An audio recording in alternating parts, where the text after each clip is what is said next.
Hi there, welcome to IELTS with Krish. ඉතින් අද මම ඔයගොල්ලොත් එක්ක ආවේ අපි අලුත්ම ඉන්ඩක්ෂන් සෙෂන් එක ගැන ඔයගොල්ලන්ට ඉන්ෆෝම් කරන්න.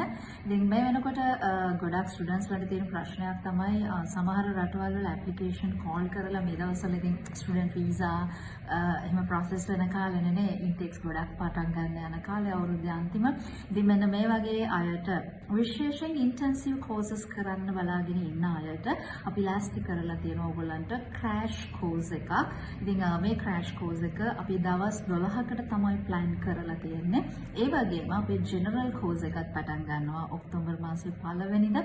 ඉතින් මෙන්න මේ අයටත් ඒ කියන්නේ සාමාන්‍ය ක්ලාස් එකකට ඇවිල්ලා මාස දෙකක ක්ලාස් එකකට ඇවිල්ලා ඔයගේ IELTS එක්සෑම් එක කරගන්න බලාපොරොත්තු වෙන අයට සහ ඉක්මනින් කරගන්න ඉන්න අය දෙගොල්ලන්ටම මේ පාර මම එක ඉන්ඩක්ෂන් සෙෂන් එකක් කරන්න තීරණය කළා.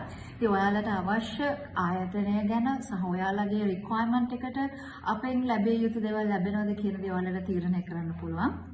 අපේ මේ ෆ්‍රී ඉන්ඩක්ෂන් සෙෂන් එකට ජොයින් වෙලා ඉතින් ජොයින් වෙන්න බලන්න ඉන්න තැන ඔයාලට තියෙන ප්‍රශ්න PT කරනවද IELTS කරනවද එහෙම නැත්නම් සෙල්ෆිප් වගේ එක්සෑම් එකකට යනවද මට තියෙන කාලය ඇතිද මගේ තියෙන කැපැසිටි එක මගේ තියෙන ටැලන්ට් එකත් එක්ක ඔයා මම කෝස් එකෙන් ගන්න දේත් එක්ක මට මගේ අවශ්‍යතාවය ඉෂ්ට කරගන්න පුළුවන් සම්පූර්ණ කරගන්න පුළුවන්ද කියන මේ දේවල් අපිට එදාට කතා කරන්න පුළුවන්. ඉතින් අපි හම්බ වෙමු මේ ෆ්‍රී ඉන්ඩක්ෂන් සෙෂන් එකේ. good luck.